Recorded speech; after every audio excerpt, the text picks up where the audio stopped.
السلام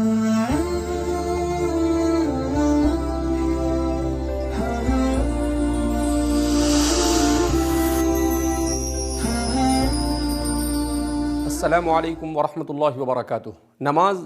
دین کا اہم ترین رکن ہے، مگر دنیا کی گہمہ گہمی میں ہم نے نماز کو کما حقہ پڑھنا چھوڑ دیا۔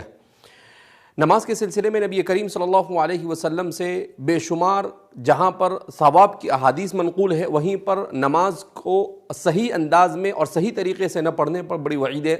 نبی کریم صلی اللہ علیہ وسلم سے منقول ہے۔ سیدنا حضرت ابو ہریرہ رضی اللہ تعالیٰ عنہ فرماتے ہیں کہ بعض مرتبہ ایسا ہوتا ہے کہ آدمی 60 سال تک نماز پڑھتا ہے اور اس کی نماز قبول نہیں کی جاتی۔ سوال کیا گیا کیوں؟ تو آپ نے فرمایا کہ لا یتم رکوعہا ولا سجودہا، کہ وہ رکوع اور سجدہ مکمل طور پر نہیں کرتا، یعنی سنت طریقے پر وہ نماز ادا نہیں کرتا ہے۔ حضرت عمر رضی اللہ تعالیٰ عنہ فرماتے ہیں کہ بعض مرتبہ آدمی بچپن سے لے کر بوڑھا ہونے تک نماز پڑھتا رہتا ہے مگر اس کی ایک رکعت بھی قبول نہیں کی جاتی ہے۔ پوچھا گیا کیوں؟ کہا اس لیے کہ وہ رکوع اور سجدوں کو اور نماز کو صحیح انداز میں نہیں ادا کرتا ہے۔ بعض روایتوں میں نبی کریم صلی اللہ علیہ وسلم نے اس پر یہ وعید بیان فرمائی ہے کہ نماز کا نہ پڑھنا گویا کہ اپنے آپ کو اسلام سے نکال دینا ہے۔ من ترک الصلاۃ متعمدا فقد کفر، جس نے نماز کو جان بوجھ کے چھوڑ دیا وہ اسلام سے نکل گیا۔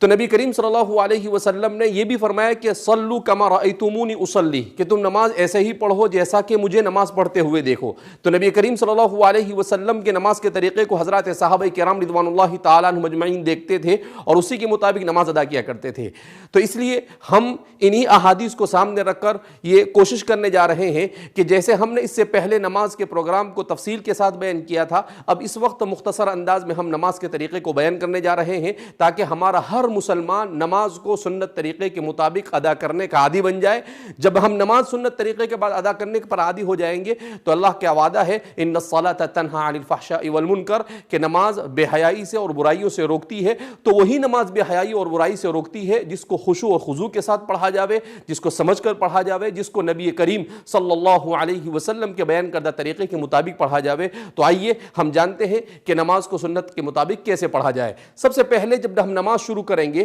تو ہمیں سب سے پہلے اپنی نماز کی تعیین کرنی ہوگی، یعنی نیت کرنی ہوگی کہ ہم کون سی نماز ادا کر رہے ہیں۔ ہم فرض نماز ادا کر رہے ہیں، سنت نماز ادا کر رہے ہیں، اور پھر اس کے بعد اس لیے کہ حدیث پاک میں آتا ہے انما الاعمال بالنیات، اعمال کا دار و مدار نیت پر ہے۔ تو آدمی کو سب سے پہلے وضو، اس کے بعد وضو کو اچھی طریقے سے وضو کرنا ہے، اور وضو کے بعد نیت کرنی ہے، اور نیت کے بعد نماز پڑھنی ہے۔ تو نماز کے لیے جب آدمی کھڑا ہو تو سب سے پہلے جب وہ کھڑا ہو تو اس کے پاؤں کی کیفیت کیسی ہو، وہ اپنی طبیعی حالت پر چھوڑ دے۔ نہ اسے بہت پھیلانے کی ضرورت ہے اور نہ اسے بالکل ملانے کی ضرورت ہے، بلکہ اسے طبیعی حالت پر چھوڑ دیا جاوے۔ اس کے بعد جب نماز ہم شروع کریں گے تو سب سے پہلے ہاتھ اٹھا کر ہم نماز کا آغاز کرتے ہیں۔ تو جب ہاتھ اٹھایا جاتا ہے تو عام طور پر ہمارے یہاں بعض حضرات اس طریقے سے ہاتھ اٹھا کر لیتے ہیں، بعض حضرات کان پکڑ کر کرتے ہیں، لیکن اس کا صحیح طریقہ یہ ہے کہ نماز کے لیے ہاتھ اٹھائے جائے۔ کہاں تک ہاتھ اٹھائے جائے؟ کانوں کی لو تک، وہاں پر لگانے کی ضرورت نہیں، اس کے محاذات میں، اور کوشش یہ کی جائے کہ دونوں ہاتھ قبلے کے رخ، اس کا رخ قبلے کی طرف ہو۔ اس طرح سے آپ اپنی نماز کو اور اپنی نگاہوں کو سجدے کی جگہ پر رکھیں تاکہ آپ کی نماز میں یکسوئی آ سکے۔ اس طرح سے آپ اپنی نماز کو شروع کریں گے۔ اپنے ہاتھوں کو اس طرح سے اپنے انگوٹھے اور اپنی یہ آخری انگلی سے حلقہ لگا کر اسے اس طرح سے آپ اس کو گویا کہ پکڑ لیں گے پہنچے کے پاس، اور پھر اس کے بعد اسے آپ یہاں پر رکھ دیں گے۔ پھر اس کے بعد جب اس میں دعا پڑھی جاتی ہے سبحانک اللہم وبحمدک وتبارک اسمک وتعالی جدک ولا الہ غیرک، جس آدمی نماز کا آغاز کر رہا ہے تو نماز کا اس کو معنی بھی معلوم ہونے چاہیے۔ جیسے اللہ اکبر کہا تو اس کے معنی اللہ سب سے بڑا ہے، اس لیے کہ انسان کے ذہن میں یہ ہے کہ بڑی چیز کی عبادت کی جاوے تو اللہ سب سے بڑا ہے، اللہ اکبر من کل شیء، یعنی دنیا میں کوئی چیز ظاہری معنوی ہر اعتبار سے اگر کوئی بڑی چیز ہو سکتی ہے، بڑی ہستی ہو سکتی ہے تو وہ صرف اللہ ہے۔ تو اس تصور کے ساتھ آدمی اللہ اکبر کہے۔ پھر اس کے بعد جب ثنا پڑھے تو اس وقت بھی آدمی پڑھے سبحانک اللہم، اے اللہ تیری ذات پاک ہے، وتبارک اسمک، تیرے اسما بڑے بابرکت ہیں، وتعالی جدک، اور تیری شان بڑی بلند اور بڑی عالی ہے،